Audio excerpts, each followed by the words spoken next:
Howdy, folks. You have Tony Rosales and Kevin Leatherbarrow here again with the Undercurrent. We have another interview to share with you.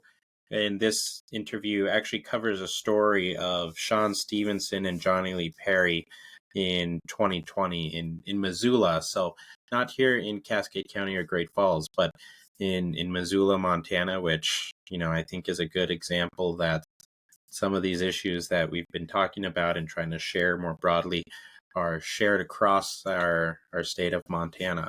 So we're going to be talking to Travis Matier about this, who's been covering this. He's sort of been doing what we've been doing uh, in Missoula, covering some different cases. But yeah, Local Kevin, reporter, right? He kind of reports yeah. and keeps up on what's kind of going on in this town. Yeah, interesting case. I think the viewers are gonna like it. I think you guys are gonna like this one. Let's get on to it. Perfect. Well, welcome, Travis. Thank you for joining Kevin and I today. Thank you for having me. I'm excited to get into this conversation. Yeah, we are too, because I think it's good to see people who are doing similar work to like what Kevin and I are doing, but in different places in Montana. So, first, can you just introduce yourself and kind of give us a little bit of background on you? Yeah, definitely. So my name is Travis Matier, and I am here in Missoula, Montana. I moved here in the year 2000, so I've been here for 25 years now. I spent 10 years in the nonprofit sector, with 7 of those years specifically at the Poverello Center, which is the largest homeless shelter in Western Montana, um, homeless shelter and soup kitchen. And so I spent a lot of time um, really kind of understanding some of the dynamics of what I would have called shelter resistant individuals back during my tenure at the Poverello Center.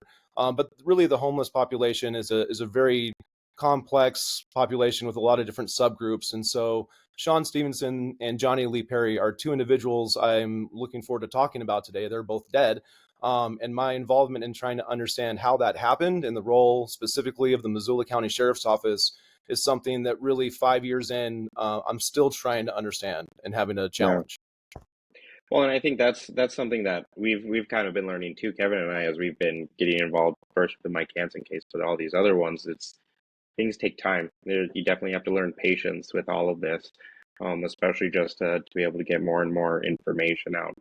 But appreciate you joining us today to be able to talk more about Sean and Johnny. So I guess let's get into it, because this incident, or the original incident, happened at this same Poverello Center that you were working at, right?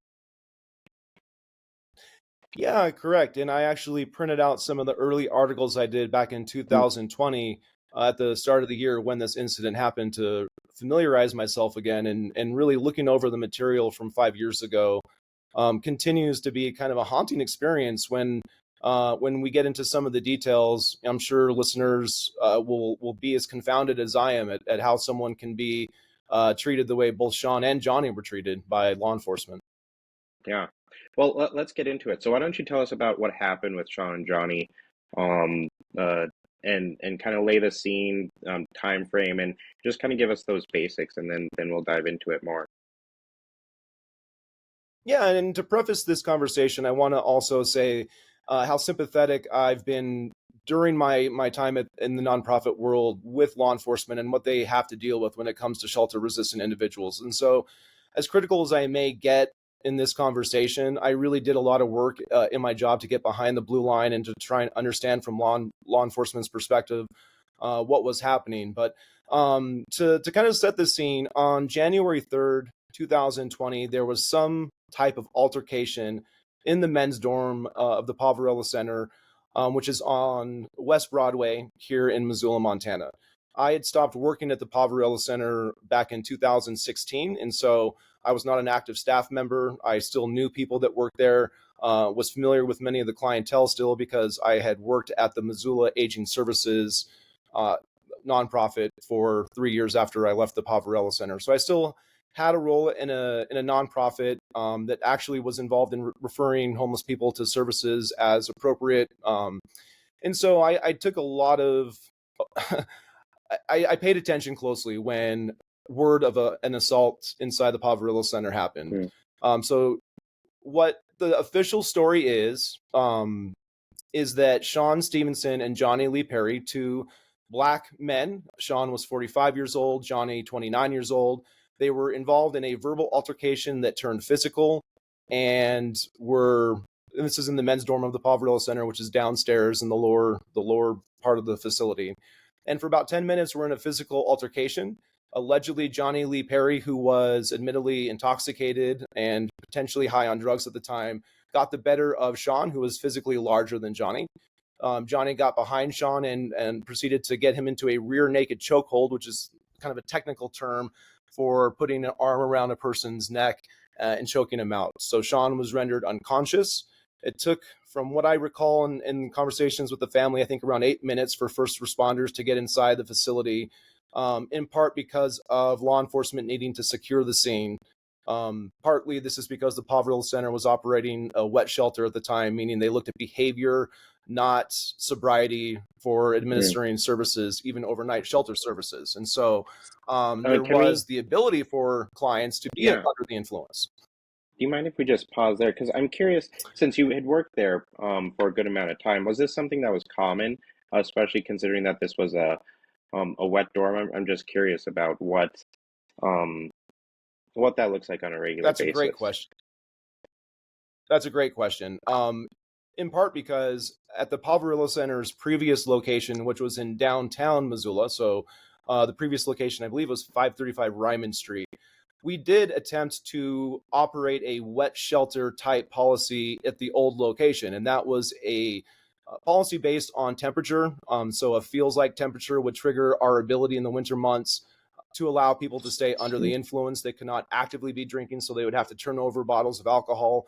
But we quickly ran into, obviously, behavior issues, people detoxing. Some chronic alcoholics really need a pretty consistent amount of alcohol in their system to not go into DTs and potential medical situations. And so our less than ideally trained staff were involved at the time, and this would have been probably around 2013, 14. It's hard to say, but maybe even earlier than that. We did not continue that shelter policy, in part because we did not see that we could operate it safely, both for clients and for staff. And so we were lucky that nothing happened at the time. But when it came to the wet shelter policy decisions at the new location that impacted the safety for the clients, I was not involved at that decision-making process, obviously, because I wasn't working there at the time. But I did have some experience running a wet shelter policy, and it was not a good thing. Yeah, good to know. Okay. So there was let's get back to this story here. So rear naked choke by John Lee Perry on Sean Stevenson. So he actually got him to pass out, right? Okay. Correct. Sean was rendered unconscious. He was put into an ambulance and taken to St. Pat's Hospital. So this occurred on a Friday. The family of Sean Stevenson, including his sister Jaychelle, his father Dr. Kenneth Stevenson, sister Angela, they were desperately trying to confirm that their family member was even at the hospital. And so for the weekend, the family of Sean Stevenson had difficulty even confirming that their loved one was at St. Pat's Hospital. On January 5th, 2020, Sean Stevenson was removed from life support. That decision was part of the sheriff/coroner making that decision. The family was not involved in that decision. And I believe it was a few hours after Sean being removed from life support that Dr. Kenneth Stevenson in Texas was informed by his sheriff that his son was dead. And to this day, pitch I give when I talk to people about this. Yep. Yeah. Just can you give me that timeline again? So January 3rd was when the incident happened. When did they take him off life support again? He was taken off life support on Sunday, January 5th. And so he was at St. Pat's Hospital after being taken in and was there for several days before that decision was made. And like I was saying, the pitch I've given to people as I try and explain this is, he was removed from life support. The family was told after the fact. And really just that basic fact has been hard for people, as I'm telling them this in direct conversations, it's hard for them to understand how that could happen. And even trying to have a conversation with St. Pat's, with the risk management office, they would not even release their process for making those decisions unless I subpoenaed them. And as a citizen journalist, I didn't have the financial resources to subpoena a hospital for their policies on how they remove someone from life support.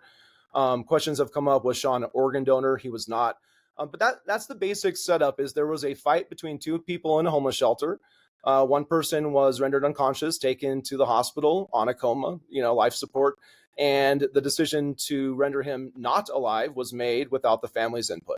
I thought that was a very helpful synopsis. So let's talk about that decision to take him off life support, because that was only 3 days from when this incident happened. Do you know if the hospital tried searching for his family? Did they treat him as like a John Doe, or treat him? Hold on, And I'm those not are sure. great questions. Now let me ask the question again. So can we, the hospital, why would they take him off life support after 2 days? Did they search for his family? Was he just a John Doe, or did they know that he was Sean Stevenson? Those are still part of those persisting sets of questions that are difficult to answer without some kind of legal process to really kind of review what was done. There has been no wrongful death legal process taken by the family to get into some of those questions. And so at the time, what I can recall is questions about, let's say, Facebook. Hey, Facebook exists. Can you not reach out through a social media to try and find the family? Sean had a previous admission into St. Pat's Hospital, and so there was some previous medical documentation about Sean's history there. The Poverello Center, from what I remember working there, we would get basic contact information. That's not to say that Sean would have given up contact information. I know his family was not aware that he was homeless in Missoula, Montana, when the incident occurred. And so he did have a level of embarrassment about the fact that he was once again needing services, because previously Sean was experiencing homelessness in Denver, Colorado. And so there were those types of questions about how in the heck could the family not be notified in this modern day before something as consequential as removing someone from life support was, before that was taken as an action, as a life-ending action. But as I was looking over the articles, the arrest of Johnny Lee Perry, then the release of Johnny Lee Perry less than 24 hours after this incident raised our eyebrows, myself and the families. Johnny Lee Perry's interaction continuing for months afterwards, with several arrests after the incident, after Sean passed away. The reluctance of the county attorney's office to bring charges against Johnny Lee Perry. Really, Sean being removed from life support by the sheriff/coroner was really just the beginning of inexplicable actions taken that seemed to indicate Sean had someone that wanted him to die, and it may have gone even as far as people within law enforcement. And part of the speculation is there may have been a drug investigation, some stuff like that.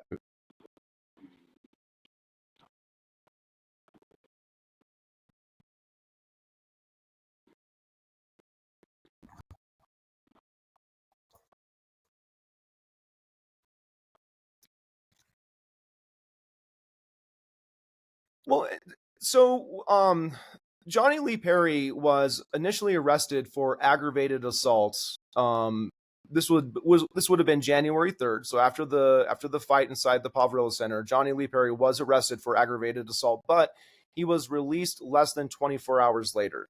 The subsequent arrests were on extrajudicial warrants and never really made sense to me, and really I don't have a good explanation for why Johnny was arrested subsequently twice and then released on these basically just kind of administrative charges, extrajudicial warrants.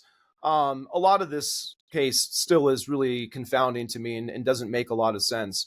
But Johnny Lee Perry, the path towards Johnny's interaction with law enforcement that left him dead is also very, very troubling, and includes me directly interacting with Johnny several times before that lethal encounter with the sheriff's office. So they released him less than 24 hours, but at that time, because this again, they took Sean off life support 2 days after. So they had already known that he was in critical condition, right? Or Correct. yeah, I mean, so why did they release him if they knew that? Do you have any idea to that? Any reporting that describes the reason why? I really don't. The questions that got, I think, really explicit for the family came when autopsy pictures finally became available to the family. And that, of course, an autopsy had to be conducted. We also in Montana have CCJI, that stands for Confidential Criminal Justice Information. And so when family members are able to get documents relating to an investigation, they can't always be forthcoming with media to share that. And so I did not see the autopsy pictures until the summer of 2023. But when I saw the autopsy pictures and I saw all of the bruises on Sean's body, including marks that look like they could have been made by some type of taser device, really the question is not just was Johnny Lee Perry involved in a fight with Sean Stevenson, but now in my mind and in the family's mind, the question becomes how many people were involved in an altercation with Sean Stevenson? If the rear naked chokehold being the sole indicator for rendering Sean unconscious, was the official narrative, why then did Sean's body show such damage? And really, the whole investigation, although I wasn't privy to the investigation myself, from what I've been able to glean, talking with the family and talking with people that were involved, from the very beginning, inside that men's dorm, there was a very odd focus on first responders. This would be from law enforcement, from the investigating officers that were on scene, wanting to know who was working on Sean in terms of first responders. The interest about witnesses, the homeless witnesses in the men's dorm, because several other people were in the men's dorm, according to what the family has told me and documents that I've seen. But the investigation didn't really seem to gather those witness eye-hand accounts to determine what had happened. It was really focusing on first responders, and I have several sources who are first responders now that I've talked to, and it's a very challenging thing to understand why that would be the interest of investigators. But I do think there was a cover-up that started from the very beginning, and that Sean's death is connected to wider investigations in terms of drug deals and stuff that was happening, even before Sean ended up in this altercation in the men's dorm. Interesting. So, I mean, you definitely do not believe the official story, but then even further, you think that there's some intentional cover up of who knows what that might be, but there's a cover up that is going on that involves both Sean and Johnny, right? Yeah, correct. So I had a chance to speak with Johnny Lee Perry in April of 2021. I had located Johnny by the Poverilla Center, although he was on a permanent violation out, meaning he was not allowed to get services. He still was living in his car in the neighborhood. In April of 2021, when I told Johnny I did not think he was solely responsible for the death of Sean Stevenson, when I referenced the bruises, at that time I had been told about the bruises by the family. I hadn't actually seen the autopsy pictures, but I had no reason to disbelieve the family. When I mentioned these bruises to Johnny Lee Perry, Johnny told me the narrative he was given by law enforcement is that Sean was dropped off the gurney while being loaded into the ambulance. This is absolutely not a possibility, according to a 25-year veteran of the fire department who also worked as an EMT. He said that the types of gurneys they use would not allow for that type of action. He said simply that just is not a believable scenario for my friend who worked many years with the fire department to believe. And so there was apparently, according to Johnny Lee Perry, an effort to say that bruising may have been the result of malfeasance by first responders. Johnny Lee Perry, I think, was conflicted about his role in an altercation. Like I said, he was heavily intoxicated, and the family was even dubious at the time about his sole role in the assault. But Johnny Lee Perry ended up in a lethal altercation with the sheriff's office on August 29th of 2021.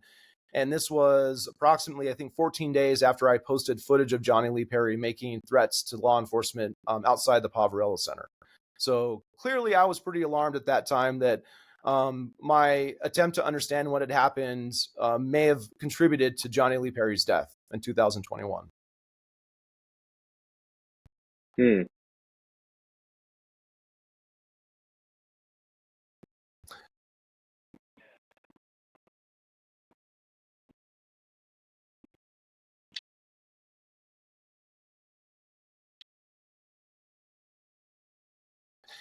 Yeah, correct. On August 9th, I was driving down Broadway when I saw Johnny Lee Perry shirtless with his hands both hands pointed up, kind of like his fingers were guns. And so I parked at a casino near the Poverello Center, got out of my car, and clandestinely filmed my interaction with Johnny Lee Perry. And I actually asked him if he had killed Sean Stevenson. And in that moment, Johnny responded yes. He confirmed that he had killed Sean Stevenson. I think in some ways he actually may have come to believe that at that point, and was very troubled by the whole scenario. He never really got over it. And this is according to friends on the street of his that I spoke with after his death. But on August 9th, I took this footage. I was pretty alarmed. I called 911 after Johnny's behavior appeared pretty erratic and threatening towards law enforcement. I talked with Sean's family before posting the footage of Johnny several days later. And then again, on August 29th, Johnny Lee Perry was going out with a ex-con friend named Jackie Maxville. They were driving out into the woods, sort of, I think, southwest of Missoula, in an area called the Deep Creek area. And from my understanding, Jackie Maxville and Johnny were out at the site where several people had been camping out there, according to the coroner's inquest that I was there to watch. This was several months after the officer-involved shooting of Johnny Lee Perry. But at the time, Jackie Maxville said that Johnny Lee Perry was high on meth. He had a large knife, a machete-type blade. Jackie Maxville claimed that he was scared of Johnny Lee Perry. And instead of calling 911 directly, Jackie Maxville called his daughter and told his daughter to call 911. So law enforcement responded. The sheriff's office was the lead law enforcement agency on site. They spent approximately 30 to 32 minutes telling Johnny from about 50 yards away to put the knife down. Johnny was kind of swinging it around, not really acting threatening, but also clearly ignoring the commands of law enforcement. There was a conversation, and this is all based on the coroner's inquest and the body cam footage that I witnessed. There was a conversation among law enforcement, primarily with Justin White. I believe he was the lead kind of SWAT trained sheriff deputy taking the lead on this situation on August 29th. And they discussed bringing dogs in to potentially neutralize Johnny or using non-lethal rounds. Ultimately, a decision was made to use non-lethal rounds. And the discussion before the shots were taken entailed Johnny Lee Perry, if he was not stopped by those rounds, Johnny Lee Perry, if he made a move towards one of the shacks, there was speculation by law enforcement that there could be other people in the shacks and that they would have to take lethal action. So that was generally the scenario that was set up by the Missoula County Sheriff's Office. I think 3 or 4 rounds were shot, non-lethal rounds. Johnny Lee Perry was not neutralized or slowed down. He actually took off running. And then Sean Evans, the Missoula County Sheriff deputy, took the lethal shots. Johnny Lee Perry was shot in the back, and he ended up essentially bleeding out in the woods, waiting for the helicopter to take him to St. Pat's. A shot in the back. Running away. So not a immediate threat to them, or did they think he was? Well, this is where I sometimes get maybe less than professional in my citizen journalism when I speculate on their intense fear and how they had to have been very, very afraid of all of this potential, people hiding in these shacks potentially. I mean, it's very clear when you see the 32-minute video footage of them setting this plan together that it's clear to me, at least, that they were setting up their fear. And I've seen this play out in other scenarios. Law enforcement's fear really allows them to take lethal action. If they're afraid of something happening, then they see a wider range of actions that they can take. And so I wasn't on site that day. I don't know what those meth shacks, I call them meth shacks. That's not a technical term, but I'm not sure what the proximity was to where Johnny was out in the woods. I have been out to that site several times, and a lot of the debris has been removed. But I imagine there was there was substantive fear that there could be other people out in an area like this. So I don't want to just discount the fact that law enforcement had some concerns, but Johnny was one individual with a machete. They were at least, I think, at least a half dozen sheriff deputies out there. They had done a lot to secure the scene. They had removed two people that were in one of those shacks from the area, and so it's hard for me to think that they had real fears with all of the firepower they had out there at their disposal. But ultimately, the outcome was that Johnny Lee Perry is dead, and there was a coroner's inquest. There was small attempts from some national media like Sean King to come and try and exploit it, but because neither family sort of allowed this juxtaposition of them kind of being turned against each other, Sean's family really didn't play into that almost seemingly scripted narrative, and so nothing really came of the coroner's inquest in terms of larger media attention. It just turned out that two dead black men in Missoula, Montana, though we're a liberal college town, didn't seem to matter much to the broader audience here, both in Missoula and Montana or the nation.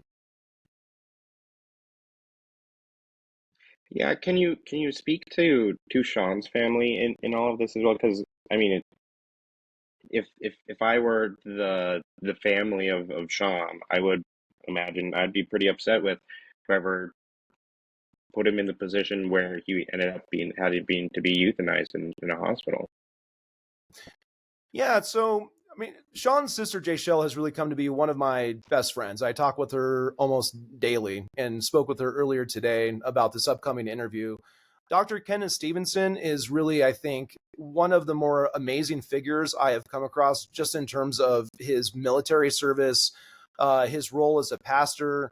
I don't want to get too much into some of the kind of side stories because I don't want to get too distracted, but it's safe to say Dr. Kenneth Stevenson is a truly amazing man. And with his military connections, there were several attempts by the family to secure lawyers in Montana that could take a look at this. And there were a couple times, I'm not sure with what specific law firms, but the family did make some headway, but ultimately the law firms in Montana weren't sure how to proceed, whether it would be like a wrongful death, I think, against the shelter that didn't have a lot of financial resources. Or, I mean, that sort of is a question. Does this family want money? Do they want to just, sue someone? Ultimately, talking with the family over the years and meeting them in person, the family wants the answer to what happened. How could this happen? That's all they want. They just want to know. And for 5 years, I've had to expand my thinking in terms of what's possible with authority. Having previously, like I said, come to really sympathize with law enforcement when it comes to the homeless population.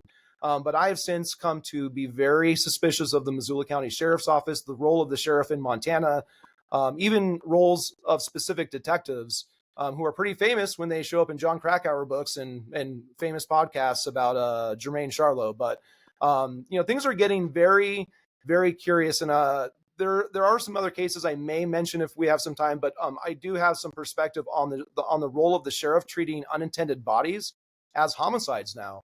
There actually is 5 years later, there's some clarity starting to come from new policies coming out of the sheriff's office. Well, I'm curious as to why the lawyer. So I mean, it seems like the lawyers just didn't know how they would go about this, and I wonder. I'm looking at parallels or similarities to what we've seen with our own journey with Mike Hansen, that like all of this led really through an inquest as that main investigation, and then from there, like there's really no recourse after that to challenge that. That's why we went up going seeking a grand jury on our end. Do you see some of those parallels? Like, do you really see that there really aren't many options for the family to get answers outside of this, what we consider like a joke investigation, being the coroner's inquest process? Yeah, that's a great question. When the coroner's inquest of the death of Johnny Lee Perry concluded, that really is the reality that I had to come to terms with, and the family of Sean Stevenson had to come to terms with, is where do you go from that point? The state of Montana has a coroner's inquest is really the last step, and I don't know if it would be something federal, where you would have to move but you would have to find standing in a court. You'd have to get standing in a federal court to potentially go higher. Really, I mean, and that's beyond I'm not a lawyer. I don't have a lot of legal perspective when it comes to some of the steps that the family could take. I just know that the law community in Montana has a lot of power, and just being able to shut down cases even moving forward is a significant power. And really, I don't know what the family has in terms of recourse other than the continued effort to understand how someone can be removed from life support, and the family is not involved in that decision-making process. It really is confounding to me. Yeah, I mean, I'm surprised by all this as well. I mean, nothing seems to fit together in terms of the story or um the outcomes of either of these men. Well, maybe I can speak to some of the kind of local reporting and some of the early Yeah. attempts at narrative control. Um, so in my hands, I printed out some of the articles I did on January 6, 2020. So this would have been just one day after Sean was removed from life support. The quote that I took from a KPAX article. So this is a quote from a local media KPAX article. It says, "A man who was involved in an assault at Missoula's homeless shelter last week has passed away. Missoula County Sheriff TJ McDermott reports that Sean Stevenson, 45, who is from out of state, died after being involved in an altercation on Friday night at the Poverello Center." So in my reporting, I was really sort of confused about why out of state was applied to Sean. This was, again, just one day after Sean was removed from life support, and that detail jumped out at me. I knew nothing about Sean at that time. I knew nothing about his family. I really just had this hunch that detail seemed strange to me. And some of the main reporting from the Missoulian, another local media outlet, came from Gwen Florio. Gwen Florio has since moved on to write fiction and writes very nice fiction. There was even a homeless character in one of her fiction books. And so Gwen Florio helped kind of set the stage also for the parameters of the reporting on Sean's life here in Missoula. And so, Sean, while he was here, he was working at Sun Mountain Sports. I talked to the manager at Sun Mountain Sports, who was incredibly impressed with Sean's work ethic, showing up even if he had to bike. And this was not a short distance that Sean was going from the shelter to Sun Mountain Sports to work. And so, I spoke with some of the people involved with Sean trying to move his life forward here in Montana. Some of the questions that also came up was, and this is from the family's perspective, why did Sean come to Missoula, Montana in the first place? Missoula is a pretty white place. It's up here in the Northwest. And Sean was previously in Denver. I mentioned that Sean had spent some time in Denver homeless, and he definitely had. He was living on the steps of a church in Denver, Colorado, when a person from United Way helped Sean get into both a work program and some subsidized housing. And so Sean's apartment in Colorado was actually pretty nice. His sister Jayshell would joke with him, that like, hey, you have a pretty good deal here, buddy. Pretty nice setup, bro. And Sean ended up looking for some opportunities because of someone that he met. He had some culinary dreams of setting up either a restaurant or a food truck or something. And so he met a woman, and came out to Montana, and things didn't work out. And knowing he could rely on potential services to survive, he did come to Missoula then to kind of get his resources back together so he could continue to move forward. But it's been interesting to kind of look at Sean's life before Montana.